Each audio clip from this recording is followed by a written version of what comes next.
Ang doorbell ay tumunog ng 3 beses bago ko narinig ang kanyang nagngangalit na mga yapak na papalapit mula sa loob ng bahay. Sa edad na 65, hinarap ko ang biglaang pagkamatay ng aking asawa, ang karalitaan na muntik nang sumira sa amin, ang kalungkutan ng walang katapusang gabi na walang makausap. Ngunit wala talagang naghanda sa akin para sa mangyayari nang biglang bumukas ang may barnis na pintong kahoy na iyon. Si Pamela ay lumitaw na parang bagyo na handang kumawala, ang mukha niya ay galit na nagpalamig sa akin, at ang kanyang mga salita ay bumagsak sa akin na parang matatalas na bato.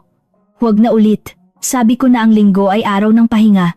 Hindi ka pwedeng basta-basta na lang sumusulpot na parang ito ang bahay mo. Hindi ko man lang nabuksan ang bibig ko para ipaliwanag na ibabalik ko lang ang asul na sweater ni Leo, ang aking 5 taong gulang na apo, na nakalimutan sa aking apartment noong nakaraang linggo nang alagaan ko siya dahil si Pamela ay may biglaang medical appointment.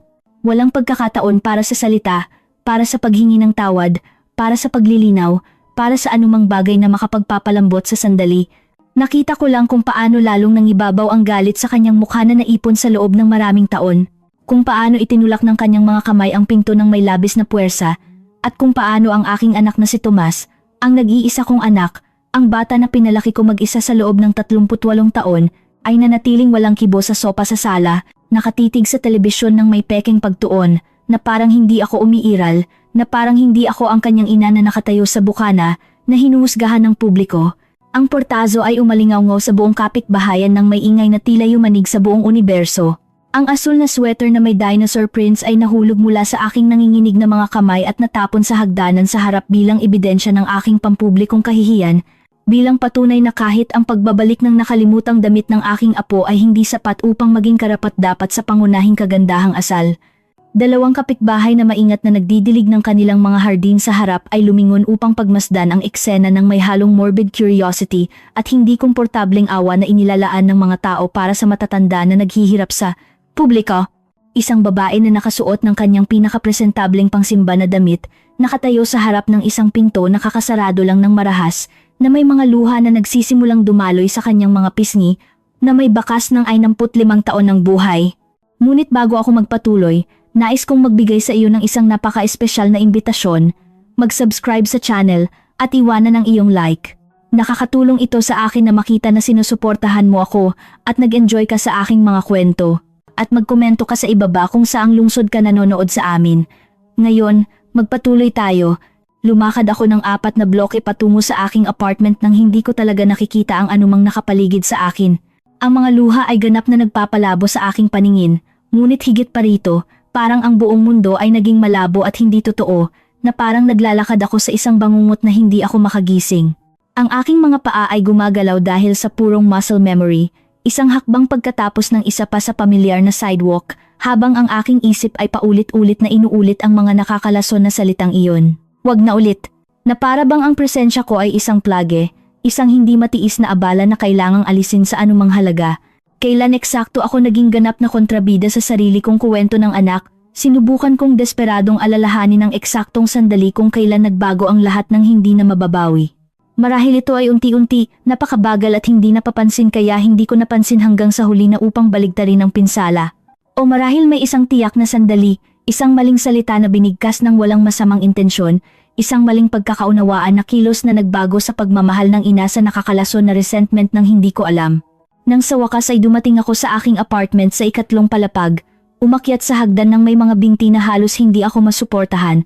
Umupo ako sa parehong sira-sirang silya kung saan ko pinasuso si Tomas, 38 taon na ang nakakaraan, kung saan ko siya binasahan ng 1,000 kuwento bago matulog, kung saan ko siya inalo mula sa bawat bangungot at bawat galos sa tuhod.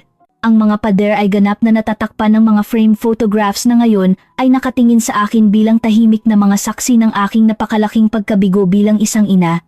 Ang kanyang unang araw sa paaralan, kung saan mahigpit niyang hawak ang aking kamay ng may ganap na kumpiyansa at inosensya, ang kanyang pagtatapos sa kolehiyo ng may honors, kung saan mahigpit niya akong niyakap at tinawag akong kanyang hero sa harap ng lahat. Ang kanyang kasal 5 taon na ang nakakaraan kay Pamela, kung saan ako ay ngumingiti ng maliwanag, hindi alam na ako ay walang muwang na ngumingiti sa sarili kong sentensya ng kamatayan ng pamilya. Nagtimpla ako ng chamomile tea na ganap na lumamig nang hindi ko man lang hinawakan. Ang mga oras ay lumipas sa isang makapal na ulap ng hindi maipaliwanag na sakit. Sinuri ko sa aking isip ang huling 2 taon, desperadong naghahanap ng mga palatandaan, mga babala na dapat kong nakita at nakilala. Ang mga imbitasyon sa hapunan na kinansela ng may lalong mahina at transparent na mga dahilan, ang mga tawag sa telepono na lalong naging mas maikli, mas malamig, mas walang personalidad, ang mga pagbisita na sistematikong pinaghiwalay hanggang sa maging buwan ng obligasyon na puno ng matinding tensyon na maaari mong hiwain ng kutsilyo. Laging may perpektong lohikal at mahusay na artikuladong dahilan si Pamela, sila ay labis na abala sa kanilang demanding na mga trabaho. Ang mga bata ay may napakaraming extracurricular activities. Kailangan nila ng sagradong oras bilang nuclear family. Oras ng pamilya na tila hindi na ako lehitimong bahagi. Ako ay nagbago mula sa pagiging gravitational center ng universo ng aking anak tungo sa pagiging isang hindi gustong nakakainis na intruder na kailangang panatilihin sa ligtas na distansya. Bumagsak ang gabi sa aking tahimik na apartment at hindi ako nagbukas ng ilaw.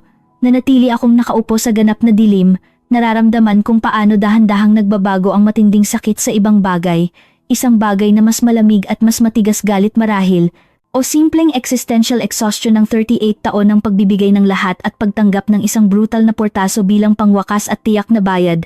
Tumunog ang telepono noong Martes eksaktong 2:00 ng hapon. Nakita ko ang pangalan ni Pamela na nagliliwanag sa screen ng mobile at may isang bagay sa loob ko ang agad na tumigas na parang semento na nalantad sa araw. Hinayaan ko itong tumunog ng paulit-ulit. Minsan, 2 beses, 3 beses, 4 na beses. Sa ikalimang matinis na tunog, sumagot ako sa wakas. Marta, salamat sa Diyos at sumagot ka. Ang kanyang boses ay ganap na naiiba desperado, halos nagmamakaawa, hindi katulad ng galit noong linggo. Kailangan mong pumunta kaagad sa bahay. Ito ay isang tunay na emergency sa mga bata. Si Isay ay may napakataas na lagnat, mga 40 degrees, at si Leo ay malakas na nahulog sa park ng kapitbahayan. Duguan siya at sa tingin ko kailangan niya ng agarang tahi. Si Tomas ay nasa isang napakahalagang conference kasama ang mga international clients na hindi niya pwedeng iwanan sa anumang pagkakataon at hindi ko ito kayang hawakan mag-isa, kailangan kita ngayon. Malinaw kong naririnig ang nakabibingi na iyak ni Isay sa likuran, ang matinis at tumatagos na iyak ng isang sanggol na talagang may sakit na agad na makikilala ng sinumang ina o lola.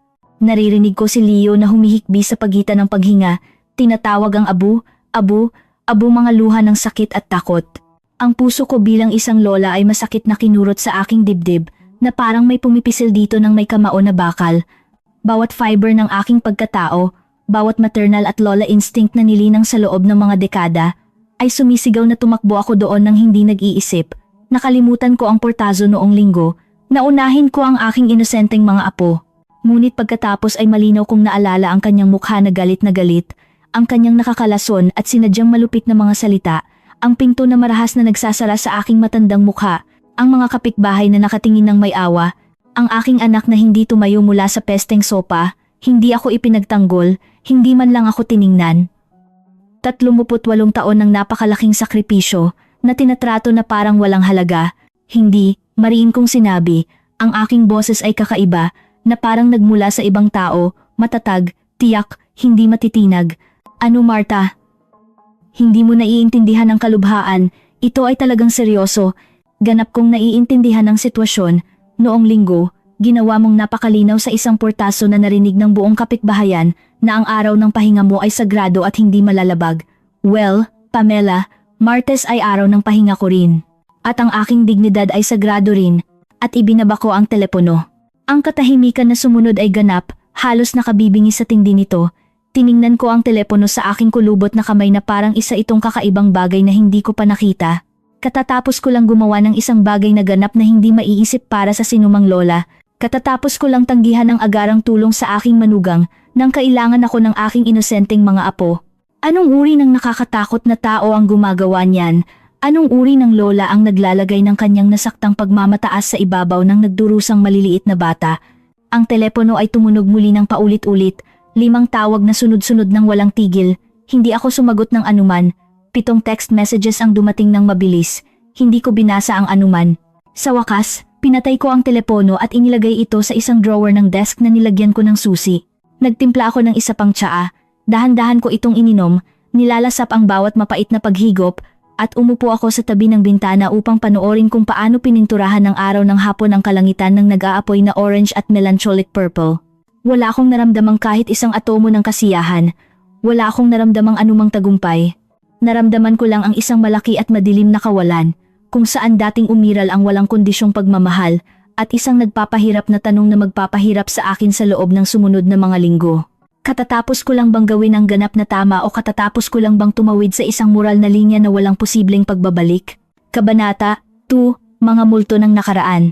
Eksaktong 27 taong gulang ako nang marahas na inagaw sa akin ng buhay si Roberto nang walang anumang babala. Isang malaking cerebral aneurysm na kumuha sa kanya sa loob ng ilang oras, walang medical warnings, walang pangalawang pagkakataon, walang tamang pamamaalam.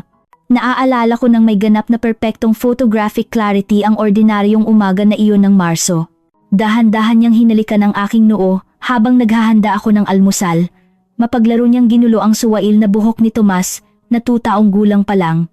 Sinabi niya sa akin, hanggang mamayang gabi, mahal ko, nang may baluktot ng ngiti na nagpaibig sa akin taon na ang nakalipas, at lumabas siya ng may kumpiyansa patungo sa kanyang gawain bilang isang civil engineer. Ang huling mga salita na sinabi niya sa akin ay ganap na ordinaryo, pang-araw-araw, karaniwan, ganap na hindi angkop upang maging ang huling mga salita na maririnig ko mula sa kanyang labi.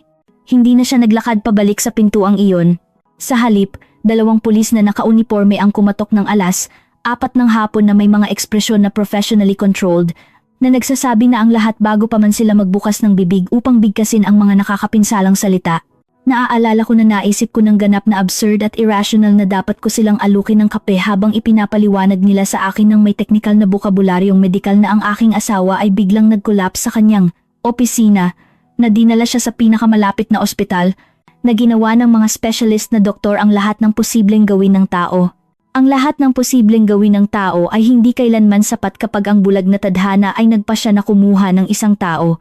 Ang unang 6 na buwan ng pagiging balo ay isang hindi maipaliwanag na impyerno na tanging ang mga naging balo sa murang edad lamang ang makakaintindi ng lubusan. Umiiyak ako tuwing gabi pagkatapos patulugin si Tomas sa kanyang kuna, kinakagat ang aking kamay ng malakas hanggang sa mag-iwan ng malalim na marka at pasa upang hindi marinig ng aking anak ang aking pagkabigo. Sa araw, kailangan kong maging nanay at tatay ng sabay-sabay, 2 tungkulin na pinagsama sa isang imposible, ngumiti ng nakakumbinsi, maglaro ng may peking enerhiya, magbasa ng mga kwento ng may buhay na mga boses, maingat na magkunwari na ang mundo ay hindi naging ganap na kulay abo, walang laman, at ganap na walang kabuluhan. Ang life insurance ni Roberto ay mapagbigay, sapat upang hindi kami mag-alala kaagad tungkol sa pangunahing kaligtasan. Ngunit walang anumang halaga ng pera ang makakapuno sa nakakapinsalang butas ng isang asawa na mahal, ng isang dedikadong ama na hindi na makikita ang kanyang anak na lumaki araw-araw. Hindi na niya makikita ang kanyang pagtatapos ng may pagmamalaki o emosyonal na pagpapakasal o pagkakaroon ng sarili niyang mga anak. Nagtatrabaho ako mula sa bahay bilang isang independent accountant na nagpapahintulot sa akin na laging maging instantly available para kay Tomas. Sistematiko kong tinanggihan ang mga imbitasyon sa hapunan kasama ang mga may mabuting intensyon na kaibigan, tunay na mga pagkakataon na muling itayo ang aking sentimental life sa mga interesadong lalaki, tentatibong mga biyahe kasama ang mga kaibigan na patuloy na nagpipilit na kailangan kong lumabas at mabuhay muli. Martha, ayaw ni Roberto na makita kang ganyan. Paanong maiisip ko ang mamuhay ng makasarili kung ang tanging wastong dahilan ko para mabuhay ay ang mahalagang batang iyon na ganap at lubusan akong nangangailangan. Si Tomas ay naging aking buong universo, ang aking araw kung saan umiikot ang bawat desisyon, hindi sa pamamagitan ng pagbibitiw, kundi sa pamamagitan ng maingat, sinadya, at ganap na voluntaryong pagpili. Ang bawat desisyon na maingat kong ginawa sa loob ng 36 na magkakasunod na taon ay may isa lamang malinaw na layunin. Tiyakin ng walang pag-aalinlangan na ang aking anak ay magkaroon ng pinakamahusay na buhay na posible, na hindi niya maramdaman ang kawalan ng ama bilang isang kahiyahiyang kakulangan sa kanyang pag-unlad. At nagtagumpay ako laban sa lahat ng mga pagsubok. Ang Diyos ang personal na saksi na nagtagumpay ako. Si Tomas ay isang matalinong bata sa akademya, emosyonal na mapagmahal, puno ng tunay na kagalakan sa kabila ng permanenteng pagkawala ng ama. Kami ay naging isang ganap na hindi matitinag na team. Tayo laban sa mundo. Mama, tapat niyang sinabi sa akin tuwing gabi bago matulog, nakayakap ng ligtas sa akin. Ang mga simpleng salitang iyon ang aking pang-araw-araw na panggatong, ang aking pangunahing dahilan upang magpatuloy kahit sa pinakamadilim at pinakadesperadong araw. Nag-aral siya ng architecture ng may pare-parehong highest honors, nakakuha siya ng trabaho sa isang prestihiyosong firm bago pa man siya opisyal na nagtapos. Ang aking mga naiinggit na kaibigan ay paulit-ulit na sinabi sa akin na gumawa ako ng isang ganap na pambihirang trabaho, na pinalaki siya ng ganap na mag-isa. Ngumiti ako ng may pagmamalaki ng ina, na hindi mababaw na vanity, kundi malalim at tunay na kaginhawaan. Nagawa ko ito laban sa lahat. Si Roberto ay labis na magiging mapagmataas mula sa kinaroroonan niya. Nakilala niya si Pamela sa isang international professional conference noong siya ay 30 taong gulang. Siya ay isang matagumpay na interior designer, 5 taong mas bata sa kanya. Maganda ng may polished at professional na kagandahan na subtly intimidating, ambisyoso ng walang paghingi ng tawad, matalino ng walang pagmamalaki, kumpiyansa sa sarili sa paraan na hindi ako kailanman naging. Ang unang pagkakataon na formal siyang ipinakilala sa akin ni Tomas, na dinala siya ng kinakabahan upang maghapunan sa aking simpleng bahay. Naramdaman ko ang isang kakaiba at hindi maipaliwanag na bagay sa aking tiyan na hindi ko alam kung paano tukuyin ng tumpak noon. Hindi ito selos ng ina, tulad ng mamaya ay mapait na inakusa sa akin ni Pamela ng may lason na distilled sa bawat maingat na piniling salita. Ito ay isang bagay na mas subtle at mas malalim na nakakagulo. Ang nakababahala na pakiramdam na nakikita niya si Tomas bilang isang architectural project na maingat na iperpekto, higit pa sa isang komplikadong tao, upang mahalin ng walang kondisyon. Ang kanyang mga mata ay sistematikong sinusuri ang aking tumatandang apartment, ang aking sira-sirang kasangkapan, ang aking luma na damit, maging ako mismo, nang may ekspresyon sa mukha na masakit na nagpapalinaw na kami ay maingat na sinusukat laban sa ilang hindi nakikita, ngunit demanding na pamantayan, at natagpo ang sadly deficient. Ngunit ang aking anak ay umiibig, ganap, hindi na mababawi, desperadong umiibig sa paraan na hindi ko pa nakita sa kanya. Ang kanyang mga mata ay maliwanag na kumikinang, nang may kasiglahan ng magsalita siya tungkol sa kanya, inilarawan ang kanilang pinagsamang mga plano, nang may umaapaw na kasiglahan ng maluwag na bahay na bibilhin nila sa isang eksklusibong kapitbahayan, ang mga exotic na biyahe na gagawin nila sa mga romantikong destinasyon, ang malulusog na mga anak na magkakaroon sila kalaunan. Anong ina ang sadyang makakahadlang sa nagniningning at purong kaligayahan ng kanyang nag-iisang anak? Sinasadya kong nilunok ang aking malalaking pag-aalinlangan na parang mga mapait na tableta, ngunit kinakailangan para sa ilang terminal illness. Ngumiti ako ng nakakumbinsi sa detalyadong kasal. Nagbigay ako ng isang malalim na emosyonal na talumpati kung saan taos puso akong nagkuwento kung paano magiging labis na mapagmataas si Roberto na makita ang kanyang anak na naging pambihirang lalaking ito, kung paano ko taos pusong tinatanggap si Pamela sa aming maliit na pamilya. Umiyak si Pamela ng labis sa buong talumpati ko, mga tunay na luha na dumadaloy ng marami sa kanyang perpekto, professionally applied na makeup. Umaasa akong naisip kung baka nagkamali ako sa kanya, na marahil kailangan lang namin ng pasensya at oras upang tunay na kumonekta. Ang unang 2 taon ay makatwirang tolerable.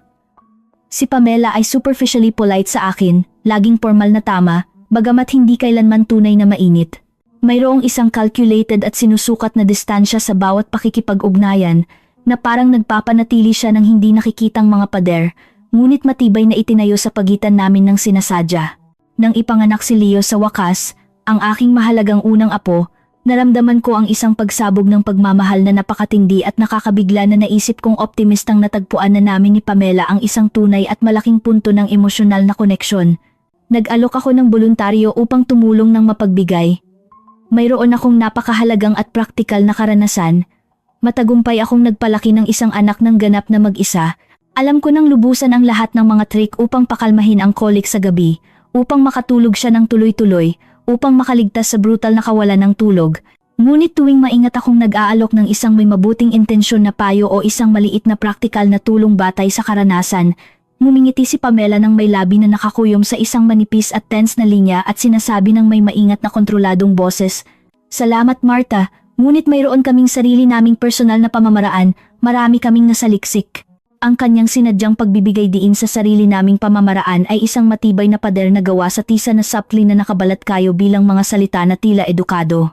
Pagkatapos ay dumating si Isay, ang aking mahalagang apo, 2 taon pagkatapos ni Leo maganda, walang pag-aalinlangan, na may nagpapahayag na mga mata ng kanyang ama at ang perpektong ilong ng kanyang ina. Sa kanya, ang pagkakawalay na naging unti-unti at tumataas ay biglang bumilis, ang mga pagbisita ay biglang naging buwanan mula sa lingguhan. Ang mga tawag ay lalong naging mas maikli, mas formal, mas malamig, laging may perpektong lohikal at mahusay na artikuladong dahilan. Ang mga bata ay laging may sakit, desperadong kailangan ni Pamela ng pahinga, mayroon silang hindi maiiwasang mga pangako ng pamilya. Si Tomas ay nagtatrabaho sa isang kritikal at mahalagang architectural project. Sinubukan kong makipag-usap ng direkta kay Tomas isang beses mga isang taon na ang nakakaraan. Espesyal ko siyang inanyayahan na magtanghalian, kaming dalawa lang, tulad ng sa lumang nostalgic times. Sumunod siya ng masunurin, ngunit ginugol niya ang higit sa kalahati ng tanghalian sa pagtingin sa kanyang mobile phone, mabilis na sumasagot sa patuloy na mga mensahe mula kay Pamela. Anak, labis akong nasasaktan na nawawala ka sa akin. Sabi ko sa kanya ng may puso na literal na nakalabas sa aking kamay, vulnerable sa paraan na hindi pa ako naging dati. Pakiramdam ko hindi na ako mahalagang bahagi ng buhay mo. Bumuntong hininga siya ng malaki ng may pagpapasensya na naiinis at condescending na ginagamit natin sa matatanda na nalilito na hindi naiintindihan ang modernong mundo. Mama, huwag kang maging dramatic. Abogado lang kami sa aming buhay. Kailangan namin ni Pamela ang aming lehitimong espasyo bilang isang independenteng nuclear family. Hindi ka na ang ganap na center ng buhay ko. Iyan ay malusog, iyan ay normal. Iyan mismo ang dapat mangyari kapag lumalaki at nagiging mature ang mga anak. Ang kanyang mga salita ay matatalas na bato na inihagis ng may surgical precision ng direkta sa aking nakalantad na puso. Hindi ko hinahanap na maging absolute center ng buhay niya. Desperado lang akong nais na manatiling isang mahalaga at pinahahalagahang bahagi nito, ngunit wala akong sinabi pa. Ano ang sasabihin ko nang hindi tunog tulad ng iniisip na niya? Isang possessive at irrationally jealous na ina na hindi kayang bitawan ang kanyang matanda ng anak. Ang hindi ko kailanman sinabi kay Tomas, ang hindi ko kailanman sinabi sa sinuman sa loob ng 40 taon, ay tungkol kay Valerie, ang aking minamahal na nakababatang kapatid na babae, 3 taong mas bata sa akin. Lahat ng hindi ako at hindi ako magiging spontaneous kung saan ako ay maingat, mapangarapin kung saan ako ay praktikal, artista kung saan ako ay accountant. Si Valerie ay namatay ng trahedya noong 1985, 6 na buwan bago ipanganak si Tomas. Namatay siya sa isang kakilakilabot na aksidente sa kotse sa ilalim ng malakas na ulan, desperadong tumatakbo palayo pagkatapos ng aming pinakamatinding mapangwasak na pagtatalo. Siya ay 5 buwang buntis sa anak ng isang may asawa na lalaki na huwad na nangako sa kanya ng buong mundo at naghatid lamang ng detalyadong kasinungalingan at sakit. Pasan ko ang hindi matiis na kasalanan na iyon na parang isang malaking bato sa aking puso sa loob ng 40 taon. At ngayon, natuklasan ni Pamela ang nakabaon na sikretong iyon. Alam ko dahil may binanggit ng malabo si Tomas noong nakaraang buwan tungkol sa mas mahusay na pag-unawa sa iyong nakaraan ng may kakaiba at hindi maipaliwanag na ekspresyon. Sinadya niyang hinukay ang aking buhay naghahanap ng ammunisyon at matagumpay niya itong natagpuan. Kabanata 3, ang Martes na nagpabago sa lahat. Ang telepono ay nanatiling ganap na patay sa loob ng 24 na oras pagkatapos kong biglang ibaba ang tawag kay Pamela. 25 na walang katapusang oras kung saan ako ay nanatiling walang kibo sa aking tahimik na apartment. Nararamdaman ang sarili ko nakasabay na makapangyarihan at ganap na nakakatakot. Lumampas ako sa isang moral na linya na hindi dapat tawiran ng mga lola sa anumang pagkakataon. Inilagay ko ang aking personal na nasaktang damdamin sa ibabaw ng agarang pangangailangan ng aking inosenteng mga apo. Ngunit tuwing nagbabanta ang kasalanan na ganap akong abutan, malinaw kong naaalala ang brutal na portaso na iyon. Naaalala ko ang naipong mga buwan ng maliliit na kahihiyan na unti-unting nagtayo ng isang hindi malulutas na bundok ng resentment. Naaalala ko na laging tinatrato bilang isang katulong na maaaring tawagin at tanggalin ayon sa arbitrary convenience ni Pamela. Nang sa wakas ay buksan ko ang telepono noong Miyerkules ng umaga nang may nanginginig na mga kamay dahil sa pag-asam, mayroon akong 70 na missed calls na naipon 12 mula kay Pamela, 5 mula kay Tomas at mga text messages na unti-unting lumalala mula sa nagmamakaawa hanggang sa ganap na galit. Martha, please, this is genuinely serious. The kids really need you. Issei is in the hospital. Where the hell are you? I can't believe you're so selfish. This absolutely confirms everything I thought about you. You are a horrible person. Ang huling mensahe ay mula kay Pamela. Binasa ko ito ng 3 beses ng dahan-dahan, nararamdaman na parang ang bawat salita ay isang pako na metodikong pinupukpok sa kabaong. Hindi ako sumagot ng anumang mensahe. Sa halip, naghanda ako ng kumpletong almusal, isang bagay na hindi ko nagawa sa loob ng mga linggo, at umupo ako upang dahan-dahang kainin ito, nilalasap ang bawat subo bilang isang kilos ng personal na paghihimagsik. Ang aking kapitbahay na si Aling Teresita ay kumatok sa aking pinto ng hapong iyon. Siya ay 70 taong gulang, naging balo ng 2 beses, at nagtataglay ng karunungan na tanging ang mga dekada lamang ng pagkaligtas sa iba't ibang trahedya ang nagbibigay. Umupo kami upang magkape habang ang ulan ay nagsimulang tumama sa mga bintana ng may rhythm. Iba ang hitsura mo, sabi ni Aling Teresita. Pinag-aaralan ako ng may mga mata na hindi pinalampas ang detalye, mas magaan, ngunit mas malungkot din. Ano ang nangyari? Ikinuwento ko sa kanya ang lahat mula sa simula, mula sa Portazo noong Linggo hanggang sa pagbaba ng telepono noong Martes. Inaasahan kong sasawayin niya ako, nasasabihin niya na ang isang lola ay hindi kailanman iniiwan ang kanyang mga apo kahit ano paman. Sa halip, dahan-dahang tumango si Aling Teresita habang tinatapos ang kanyang kape. Hindi ako kinausap ng anak ko sa loob ng 3 taon, sabi niya sa wakas ng may kalmadong boses. Kinaiinisan ako ng pangalawa niyang asawa. Sabi niya ako ay manipulative, controlling, toxic. Pinili niyang paniwalaan ang kanyang baluktot na mga bersyon ng bawat pakikipag-ugnayan namin. Pinili niya ang kapayapaan sa kanyang kasal sa ibabaw ng kanyang ina. At ano ang ginawa mo? Tanong ko, desperadong nangangailangan ng isang mapa para sa hindi kilalang teritoryo na ito. Natuto akong mabuhay nang wala siya. Binuo ko ang sarili kong buhay. Nakipagkaibigan ako sa mga babae na nagpapahalaga sa aking kumpanya. Nag-aral ako ng pottery. Naglakbay ako sa mga lugar na gusto kong puntahan. At nang sa wakas ay naghiwalay sila 3 taon pagkatapos at tumakbo siya pabalik. Hindi na ako ang parehong desperadong babae para sa mumo ng pagmamahal. Tiningnan ako ni Aling Teresita ng direkta. Kami ay 2 matanda na kinailangang matutong makipag-ugnayan mula sa simula ng may paggalang sa isa't isa.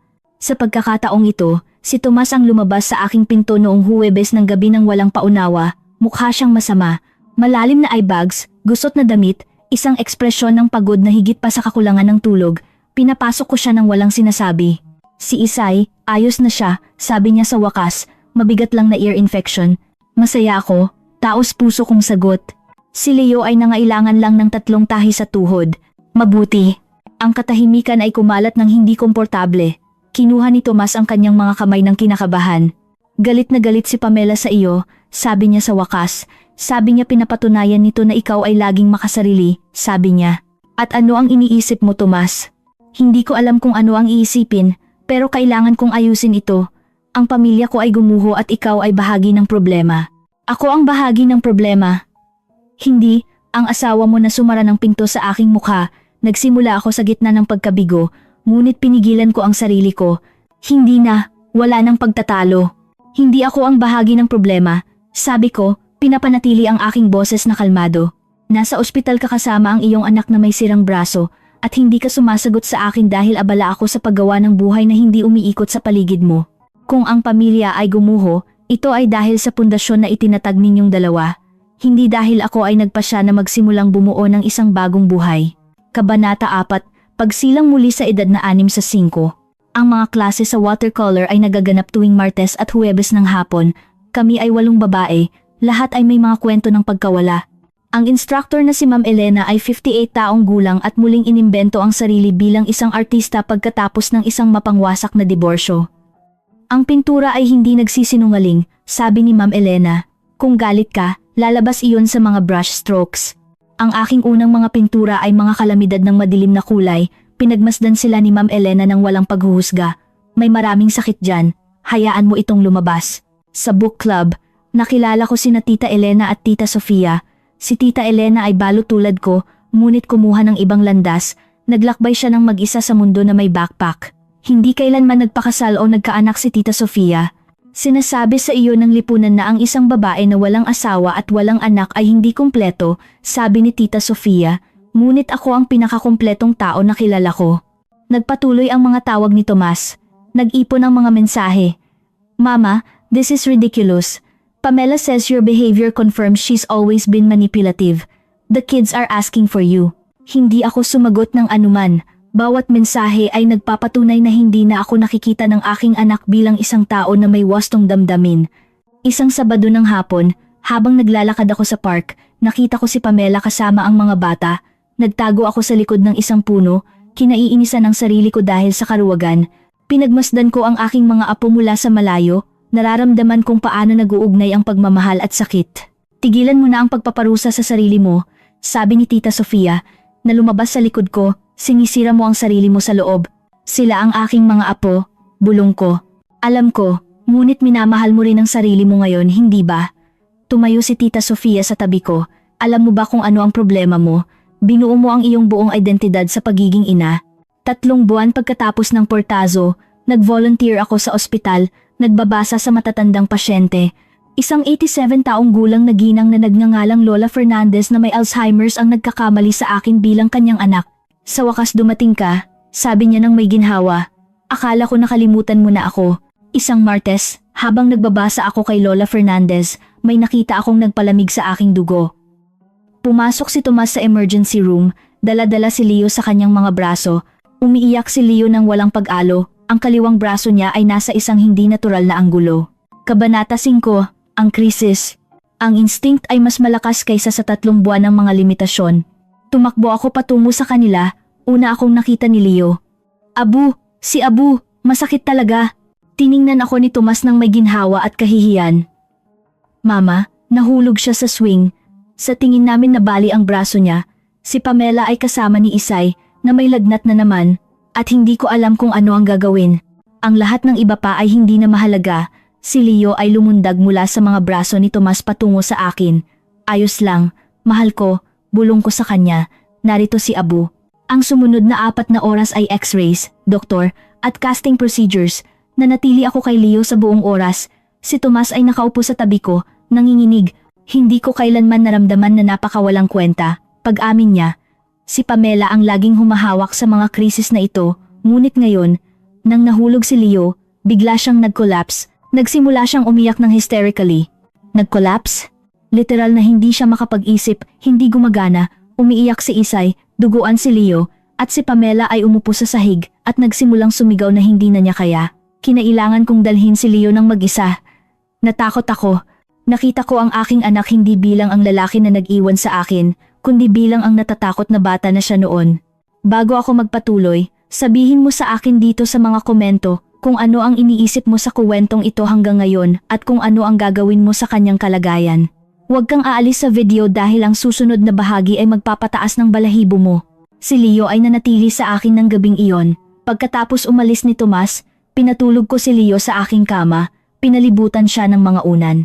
Umupo ako sa sala sa dilim. Bumalik si Tomas makalipas ang 1 oras, mukha siyang wasak. Mama, may sasabihin ako sa iyo. Isang bagay na dapat ko nang sinabi sa iyo mga buwan na ang nakakaraan. Ang kanyang boses ay nanginginig. Si Pamela ay nagkaroon ng nervous breakdown 6 na buwan na ang nakakaraan, isang ganap na psychological break. 3 araw siyang nasa psychiatric observation. Na-diagnose siya na may severe anxiety, major depression, at post-traumatic stress disorder (PTSD). Tumigil ang mundo. Post-traumatic stress disorder? Ang kanyang ama ay hindi lang umalis sa kanila noong si Pamela ay 12 taong gulang. Nagkaroon ng mga taon ng emotional abuse bago iyon. Ginawa ng kanyang ama na maramdaman ni Pamela na lahat ay kasalanan niya. Nang sa wakas ay umalis siya, ang kanyang ina ay na-depress at sa halip na sisihin ng ama, sinisi niya si Pamela. Sinabi niya sa kanya na kung mas naging mabuting anak siya, nanatili sana ang kanyang ama. Ang mga luha ay dumadaloy sa mga pisngi ni Tomas. Sa loob ng 6 na taon, patuloy siyang pinupunan ng kanyang ina, sinisisi sa lahat, ginawa siyang maramdaman na siya ay fundamentally flawed. Naramdaman ko kung paano muling nag-organisa ang aking pag-unawa sa mundo, at ako. Ikaw, ipinaalala mo sa kanya ang kanyang ina, sabi ni Tomas. Hindi dahil kamukha mo siya, kundi dahil ikaw ang ina ng kanyang asawa. Sabi ng kanyang therapist na project ni Pamela ang lahat ng kanyang takot tungkol sa mga ina sa iyo. Nakikita niya ang pagpuna, kung saan mayroon lang pag-aalala. Nakikita niya ang control, kung saan mayroon lang pagmamahal. Ngunit ang portazo noong linggo ay sinadya at malupit. Alam ko. Hindi ko ini-ekskusa ang kanyang pag-uugali. Sinusubukan kong ipaliwanag kung saan nagmula si Pamela. Sobrang takot siya. Takot na hindi siya sapat, takot na iwanan ko siya, takot na kumbinsihin mo ako na nagkamali ako. Huminga ng malalim si Tomas. May iba pa. Nag-hire siya ng isang private investigator 1 taon na ang nakakaraan upang imbestigahan ang iyong nakaraan. Nakita niya si Valerie. Ang pangalan ng aking namatay na kapatid ay lumutang sa hangin na parang multo. Bakit hindi mo kailanman sinabi sa akin na nagkaroon ako ng tita? Nagsara ang lalamunan ko dahil hindi ko siya nailigtas. Si Leo ay nagising noon, nalilito at masakit. Pagkatapos umalis ni Tomas, nanatili akong gising sa buong gabi na hinaharap ang katotohanan. Kami ni Pamela ay nakikipaglaban sa mga multo. Kabanata 6, mga nakabaon na sikreto. Si Valerie ay ipinanganak noong ako ay 30 taong gulang. Lumaki kaming magkasalungat. Ako ang seryoso, siya ang mapangarapin. Patuloy kaming ikinukumpara ng aming mga magulang. Bakit hindi ka maging mas practical tulad ni Martha? Tanong nila kay Valerie. Bakit hindi ka makapag-relax tulad ni Valerie? At tanong nila sa akin. Mahal na mahal namin ang isa't isa, tinuruan niya akong sumayaw sa ulan, tinuruan ko siyang balansehin ang kanyang checkbook. Ang aksidente na pumatay sa aming mga magulang ay nangyari noong ako ay 23 at si Valerie ay 20. Isang lasing na driver. Agad silang namatay. Bigla, ako ang lahat ni Valerie, ang kanyang ate, ang kanyang guardian, ang kanyang nag-iisang pamilya. Ang responsibilidad ay nakakabigla. Pagkatapos ay nakilala niya si Attorney Ricky Reyes, 40 taong gulang, 18 taong mas matanda sa kanya, isang arkitekto, may asawa, na may 3 anak. Hinabol niya siya nang siya ay nag-internship sa kanyang firm. Ganap na nahulog si Valerie. Pinag-uusapan niya siya nang may nagniningning na mga mata. Naiintindihan niya ang kaluluwa ko, sabi niya. Ang kanilang kasal ay halos tapos na. Malapit na niya akong piliin. Nakita ko ang katotohanan. Siya ay isang sinungaling na gumagamit ng aking kapatid. Sinubukan kong bigyan siya ng babala. Valerie, ang mga may asawa na lalaki na nangangako na iiwan ang kanilang mga asawa ay bihirang gawin iyon. Hindi mo naiintindihan. Iba siya. Nang siya ay nabuntis, sumabog ang sitwasyon, hiningi ni Ricky na mag-abort siya. Tumanggi si Valerie. Kumbinsido na ang sanggol ang magpipilit sa kanya na iwanan ang kanyang pamilya. Ang aming pagtatalo ay naging mas matindi. Nagmakaawa ako sa kanya na makita ang katotohanan. Hindi niya iiwan ang kanyang asawa para sa iyo. Ginagamit ka lang niya. Ikaw ay mapait. Si Roberto ay nakakabagot. Nainggit ka dahil nakakita ako ng tunay na pag-ibig. Noong gabi ng aksidente, Abril 1985, umuulan ng malakas. Tumawag si Ricky kay Valerie. Sinasabing iniwan niya ang kanyang asawa na naghihintay siya sa kanilang bagong apartment. Si Valerie, na 5 buwang buntis, ay nagsimulang mag-impake. Huwag kang pumunta, nagmakaawa ako. Pakiusap, may mali at hindi mo kayang makita akong masaya. Gumising ka, Valerie. Hindi ka mahal ng lalaking iyon. Sisirain mo ang buhay mo. Ang sampal ay nagmula sa wala. Sana hindi ka na lang kapatid ko. Kinamumuhian kita. Sana ikaw na lang ang namatay sa halip na ang ating mga magulang. Tumakbo siya palabas sa ilalim ng ulan. Kumatok ang pulis sa aking pinto 3 oras pagkatapos. Nawalan siya ng kontrol sa isang kurbada. Bumangga ang kotse sa isang puno. Agad siyang namatay. Pati na rin ang sanggol. Hindi kailanman iniwan ni Ricky ang kanyang asawa. Nang pumunta ako sa kanilang bahay kinabukasan, binuksan ng kanyang asawa ang pinto. Buntis din siya, walang ideya tungkol sa affair. Iningatan ko ang sikreto na parang lason. Hindi ko sinabi kay Roberto maliban sa namatay ang kapatid ko. Inalis ko ang kanyang mga litrato, inimpake ang kanyang mga gamit, binura ang kanyang pag-iral dahil bawat alaala ay isang paalala na hindi ko siya nailigtas. Nang ipanganak si Tomas 6 na buwan pagkatapos, hinawakan ko siya ng may matibay na determinasyon, ang batang ito ay mabubuhay. Hindi niya kailanman gagawin ang mga pagkakamali ni Valerie dahil titiyakin ko na protektahan ko siya sa lahat. Ngayon, 40 taon na ang nakakaraan, sa wakas ay naunawaan ko. Nagawa ko ang kabaligtaran na pagkakamali kay Tomas. Kung saan ako ay sobrang critical kay Valerie, ako ay labis na nagpoprotekta kay Tomas. At si Pamela, sa kanyang sariling trauma, ay nakikita ako sa pamamagitan ng lente ng kanyang mga sugat. Para sa kanya, ako ang kanyang ina ng huhusga, controlling, mapanganib. 2 babae na tinutugis ng mga multo, nagpro-project ng mga takot sa isa't isa. Si Leo ay tumawag mula sa kwarto. Lumapit ako upang aliwin siya, kinakantahan siya ng parehong mga kanta na kinanta ko sa kanyang ama. Abu, galit si mama sa iyo. Minsan ang mga matatanda ay nagkakaroon ng hindi pagkakaunawaan. Mahal, ngunit mahal mo siya, hindi ba? Natututo kaming mas maunawaan ang isa't isa. Nanatili akong gising sa buong gabi na hinaharap ang katotohanan. Kami ni Pamela ay naging magkaaway, hindi dahil sa kung sino kami, kundi dahil sa mga multo na nakikita namin kapag tinitingnan namin ang isa't isa. Kabanata 7, ang komprontasyon. Si Tomas ay dumating ng alas 9 ng umaga kinabukasan, dala-dala si Pamela, huminto ang puso ko, mukha siyang masama. Mayroon siyang walang laman na tingin ng isang taong umiiyak sa loob ng maraming araw. Pumunta ako upang kunin si Leo, sabi niya nang hindi pumapasok. Pumasok ka, Pamela. Kailangan nating mag-usap. Hindi ko akalain. Sa tingin ko, ito na ang eksaktong sandali. Sa wakas ay pumasok sila. Umupo kami sa aking sala. Nakatingin si Pamela sa kanyang mga kamay. Si Tomas ay nakatingin sa pagitan namin. Naghintay ako. Alam kong nag-hire ako ng investigator. Sabi ni Pamela sa wakas. Alam kong kakilakilabot iyon. Bakit? Patunay. Patunay. Nagsimula siyang umiyak. Patunay na ikaw ay tulad ng aking ina, controlling, toxic. Isang bagay na magpapaliwanag sa takot na nararamdaman ko tuwing malapit ka. Ngunit hindi ka kailanman hinusgahan, Pamela. Alam ko, sumigaw siya. Diyos ko, alam ko.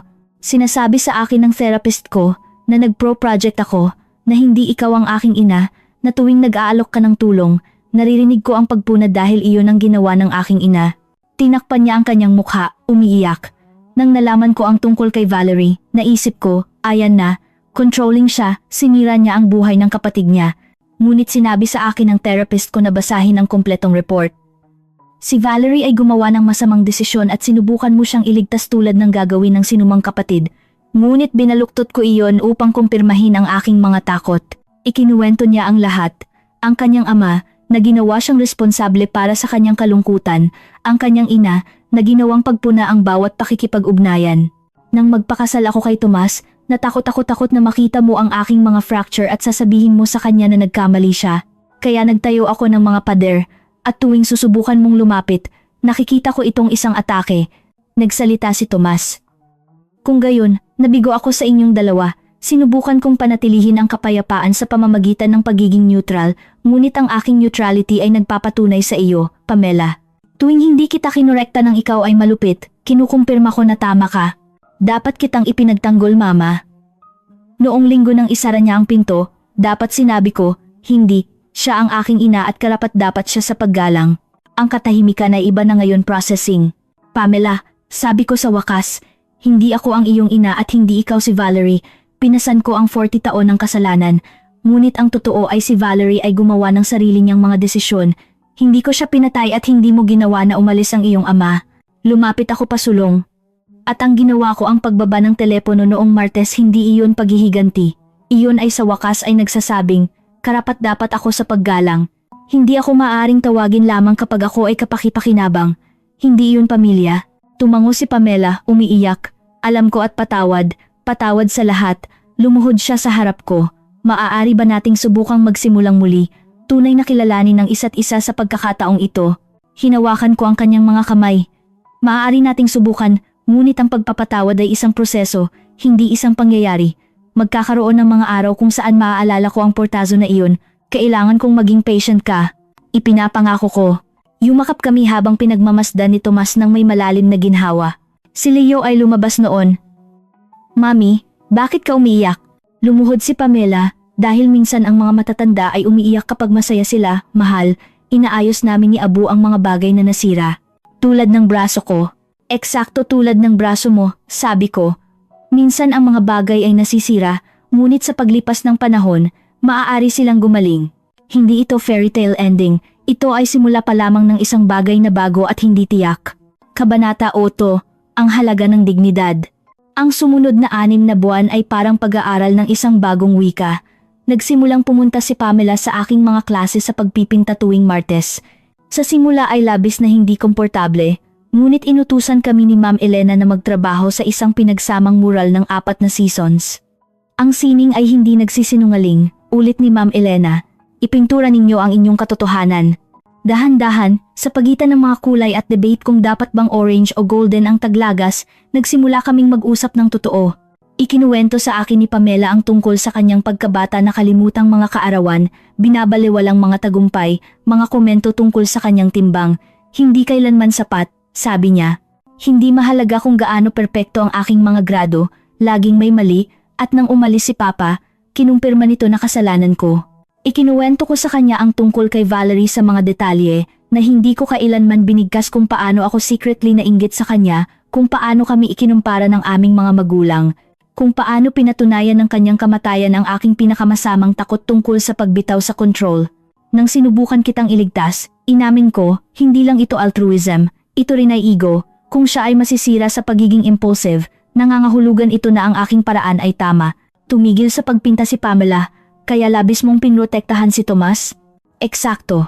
Kung may nangyari sa kanya, nangangahulugan ito na nabigo ako muli, nagpalaki ako ng isang lalaki na hindi marunong magtatag ng mga limitasyon dahil ako ang laging kanyang kalasag.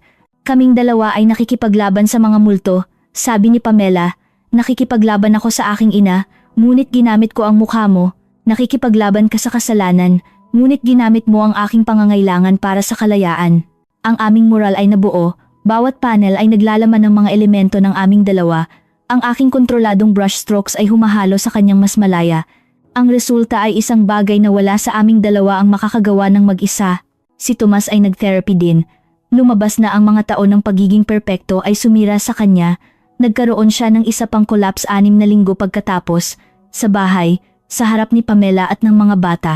Tinawagan ako ni Pamela ng gabing iyon, natatakot. Marta, kailangan ko ng tulong, siya ay nasira.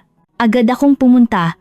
Umupo kaming tatlo at nag-usap sa loob ng maraming oras habang natutulog si Tomas. Paano mo nagawa?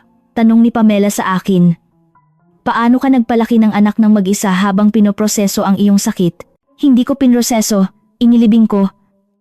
Naging maternal machine ako, at ngayon, 40 taon na ang nakakaraan, sa wakas ay pinapayagan ko ang sarili kong maramdaman. Nagsisisi ka ba sa mga sakripisyo? Nag-isip ako ng matagal. Nagsisisi ako sa pagsakripisyo ng lubusan kaya nakalimutan ko kung sino ako. Nagsisisi ako sa paggawa nito na aking nag-iisang layunin. Dahil nang lumaki siya, naiwan akong walang laman. Huwag mong maging ganyan ang buhay mo, Pamela. Mahalin mo ang iyong mga anak, ngunit huwag mong kalimutan na mahalin ang sarili mo. Ito ay isang turning point. Ang mahalagang sandali ay dumating sa aking 66 na kaarawan. Nag-organisa si Pamela ng isang surprise dinner. Inanyayahan niya ang aking book club Tita Celia, Ma'am Elena, Tita Elena, Tita Sofia. Naroon si Tomas kasama sina Leo at Isay, ngunit ang nagpahanga sa akin ay ang makita ang isang matandang babae na nakaupo ng mag-isa. Siya ay 75 taong gulang, isang ekspresyon ng matinding hindi komportable. Gusto kong ipakilala sa iyo ang aking ina, sabi ni Pamela nang nanginginig. Mama, ito si Marta. Ang ina ni Pamela ay tumingin sa akin ng may depensibong mga mata, puno ng parehong takot na nakita ko sa kanyang anak. Sinasabi sa akin ni Pamela ang tungkol sa inyo, sabi niya ng may tensyonadong boses, kung paano kayo nakakita ng paraan upang magpatawad. Hindi madali, taos puso kong sagot. At hindi pa rin, idinagdag ni Pamela, hinawakan ang aking kamay, ngunit sulit ang bawat sandali, dahil natutunan namin na ang pamilya ay pagpili at pinipili kita, Marta. Ang ina ni Pamela ay nagsimulang umiyak. Umupo si Pamela sa tabi niya, hinawakan ang kanyang kamay, at pinipili rin kita, Mama, ngunit kailangan mong makita ako. Hindi bilang ang dahilan kung bakit umalis si Papa, kundi bilang si Pamela, ang iyong hindi perpektong anak, ngunit sumusubok na maging mas mahusay. Ito ay isang sandali ng generational healing. Napagtanto ko na sa pamamagitan ng pagpapatawad sa isa't isa, kami ni Pamela ay gumawa ng isang tulay patungo sa iba pang sirang relasyon. Si Leo ay umakyat sa aking kandungan. Abu, ikaw pa rin ang pinakamahusay na abu sa mundo. Lagi, mahal ko. Ngunit ang kumpletong sagot ay mas komplikado. Ako ay isang lola na natutunan na ang magmahal ay nangangahulugang magbitaw, na ang pagtatatag ng mga limitasyon ay hindi kalupitan, na ang pagpapatawad ay hindi nagbubura ng sakit, ngunit nagbubukas ng espasyo para sa mga bagong kabanata. Nang gabing iyon, nanatili si Pamela upang tulungan akong maglinis. Habang naghuhugas kami ng pinggan, sinabi niya sa akin, nang marinig ko ang click ng telepono noong Martes na iyon, naisip ko na nanalo ako, na sa wakas ay inalis mo na ang sarili mo sa aming buhay. Ngunit ang ginawa mo talaga ay pinilit mo akong tumingin sa salamin, at hindi ko nagustuhan ang nakita ko. Hindi rin ako nagustuhan, inamin ko. Isang ina na ang pagmamahal ay nagpapahinga, isang babae na nakalimutan kung sino siya. At sino ka na ngayon? Ngumiti ako, iniisip ang aking mga watercolor, ang aking mga kaibigan, ang mga hapon kasama si Pamela, kung saan nag-uusap kami nang hindi binabanggit si Tomas, ang mga gabi na mag-isa na hindi na nararamdaman na parusa.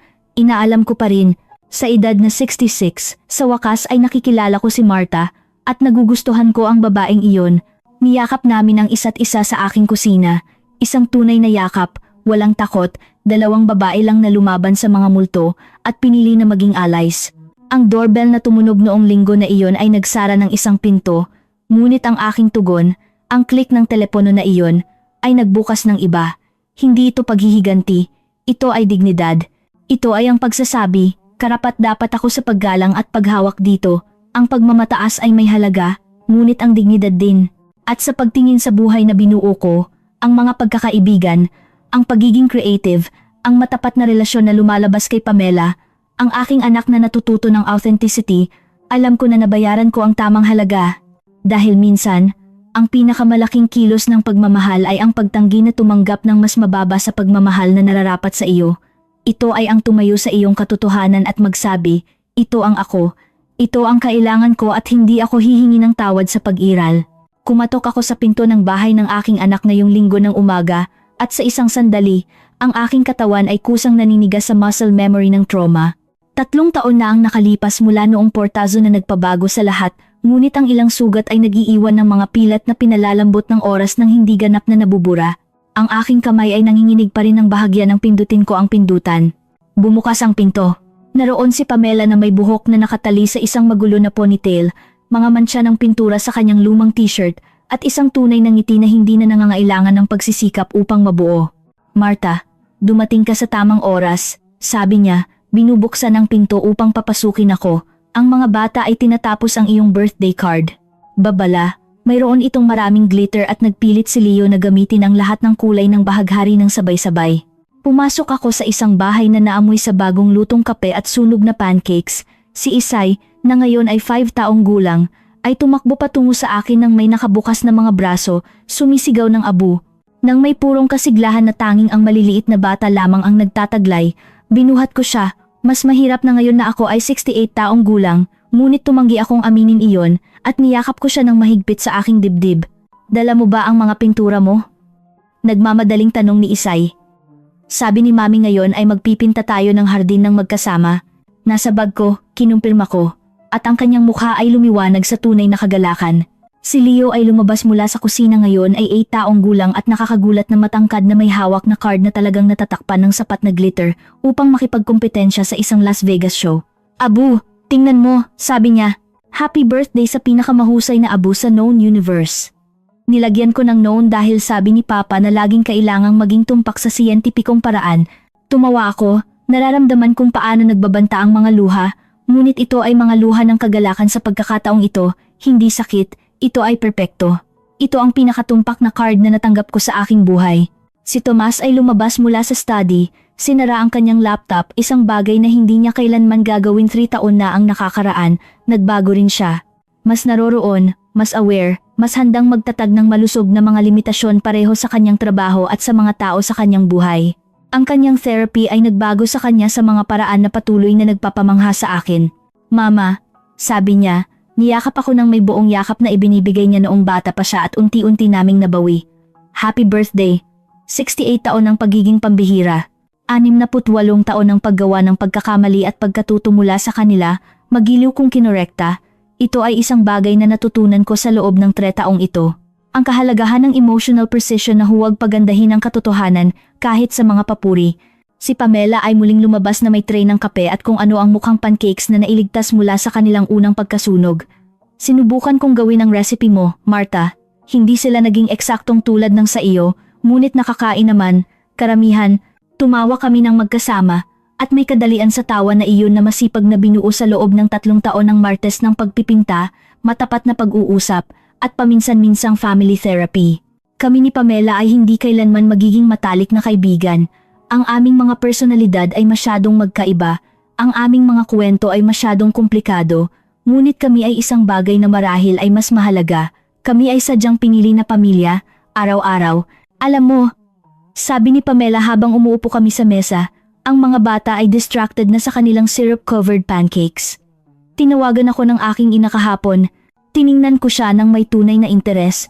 Ang relasyon ni Pamela sa kanyang ina ay ang kanyang sariling komplikadong paglalakbay, kahanay sa amin, ngunit may sarili nitong natatanging mga hadlang.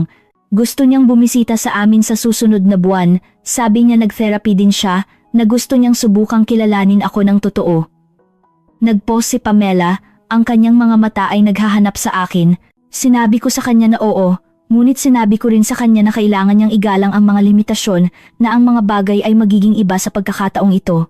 At ano ang nararamdaman mo tungkol doon? Tanong ko, ginagamit ang parehong mga salita ng sarili kong therapist. Oo, sa wakas ay nag-therapy ako 2 taon na ang nakakaraan. Natatakot, tanong niya, umaasa, pareho.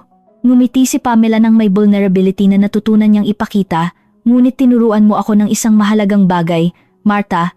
Tinuruan mo ako na ang pagtatatag ng mga limitasyon ay hindi kalupitan, na maaari mong mahalin ang isang tao at humingi pa rin ng paggalang, na ang pagpapatawad ay hindi nangangahulugang kalimutan o payagan ang mga nakakapinsalang patterns na magpatuloy. Hinawakan ni Tomas ang kamay ni Pamela. At tinuruan mo rin ako niyan, Mama. Nang ibaba mo ang telepono 3 taon na ang nakakaraan, akala ko nagiging makasarili ka. Ngayon, naiintindihan ko na nagiging matapang ka. Tinuturuan mo kaming lahat na kahit ang mga lola, kahit ang mga ina, kahit ang mga matatandang babae ay karapat-dapat sa dignidad. Hindi madali, taos puso kong inamin. Nagkaroon ng mga gabi kung saan kinamumuhian ko ang sarili ko, kung saan tinanong ko ang sarili ko kung sinakripisyo ko ang aking relasyon sa aking mga apo para sa pagmamataas. Ngunit hindi mo ginawa, mariing sabi ni Pamela, isinakripisyo mo ang huwad na kapayapaan para sa posibilidad ng isang bagay na totoo, at tingnan mo kung nasaan tayo ngayon. Tumingin ako sa paligid ng mesa si Isay, na may chocolate sa kanyang mukha, ganap na walang kamalayan sa mga komplikasyon ng matatanda, ngunit ligtas sa pagmamahal na nakapaligid sa kanya.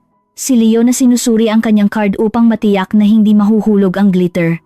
Si Tomas at Pamela na may magkasamang mga kamay, isang kasal na nakaligtas sa pinakamalalim nitong krisis at lumabas ng mas malakas. At ako, Marta, 68 taong gulang, sa wakas ay komportable sa sarili kong balat. Ngayong umaga, bago ako pumunta, nagpinta ako ng isang bagong panel para sa aming season's mural sa watercolor class. Tiningnan ito ni Ma'am Elena at sinabi ang isang bagay na nanatili sa akin. Sa wakas ay ipininta mo ang taglamig ng walang kadiliman. Ipininta mo ang taglamig ng may pag-asa. Tama siya. Ang panel ay nagpakita ng snow na bumabagsak sa isang natutulog na hardin, ngunit may mga birding shoots na lumalabas sa ilalim ng snow, mga pangako ng tagsibol. Patunay na kahit sa pinakamatinding lamig, ang buhay ay nagpapatuloy, umaangkop, nakakahanap ng mga paraan upang mamulaklak kalaunan. Ano ang iniisip mo, Abu? Tanong ni Leo, inalis ako mula sa aking pagmumuni-muni. Iniisip ko, sabi ko ng dahan-dahan, maingat na pinipili ang aking mga salita, na ang pinakamahusay na mga kuwento ay hindi ang mga madaling nagtatapos ng masaya. Ang mga ito ay ang mga nagtatapos ng matapat, at ito ang aming kwento ng pamilya ay matapat. Mayroon itong mga pilat at mayroon itong kagandahan, mayroon itong sakit at mayroon itong pagpapagaling, at iyon ang nagpapatotoo dito. Itinaas ni Pamela ang kanyang tasa ng kape. Para sa mga matapat na kuwento, kung gayon, para sa mga matapat na kuwento, ulit naming lahat, kahit ang mga bata, kahit na hindi nila lubos na naiintindihan ng toast, at habang nagtutugma kami ng aming mga tasa at baso ng juice, habang tumatawa ang mga bata at nagpapalitan kami ni Pamela ng tingin ng mutual na pag-unawa, habang ngumingiti si Tomas ng may kapayapaan na wala siya 3 taon na ang nakakaraan, alam ko nang may ganap na katiyakan. Ang halaga ng dignidad ay mataas, ngunit ang binili nito ang authenticity na ito, ang mutual respect na ito, ang tunay na pamilya na ito na binuo sa katotohanan sa halip na obligasyon ay sulit sa bawat luha na dumanak, bawat gabi ng kawalan ng tulog, bawat sandali ng pag-aalinlangan. Minsan ang pinakamalaking kilos ng pagmamahal ay ang turuan ng iyong pamilya na karapat-dapat ka rin sa pagmamahal at na ang pagmamahal na walang paggalang ay hindi pagmamahal, ito ay isang magandang cage. At sa wakas ay malaya ako. Kung ang kuwentong ito ay nakaantig sa iyo, mag-subscribe sa channel at iwanan ng iyong like. Hindi lang ito isang pindutan, ito ay isang paraan ng pagsasabi, narinig kita, naniniwala ako sa iyo, hindi ka nag-iisa. Ang iyong suporta ay nagpapahintulot sa mas maraming kuwento na tulad nito na makarating sa mga tao na ngayon ay nararamdaman na wala silang boses. Sabihin mo sa akin sa mga komento kung saang lungsod ka nanonood sa video na ito. Sabihin mo sa akin kung ano ang iniisip mo sa kuwentong ito, at higit sa lahat, sabihin mo sa akin, ano ang gagawin mo sa aking kalagayan. Gustong-gusto kong basahin ang mga komento. Bawat komento ay isang tulay, isang paraan upang samahan ang isa't isa, upang paalalahanan ng isa't isa na mahalaga ang ating mga karanasan, na hindi tayo invisible. Salamat sa pananatili hanggang sa huli, salamat sa pakikinig ng walang paghuhusga. Salamat sa pagbibigay ng espasyo sa boses ng isang babae, na 66 taong gulang na pagkatapos ng mahabang panahon ay natutong hindi na manahimik pa.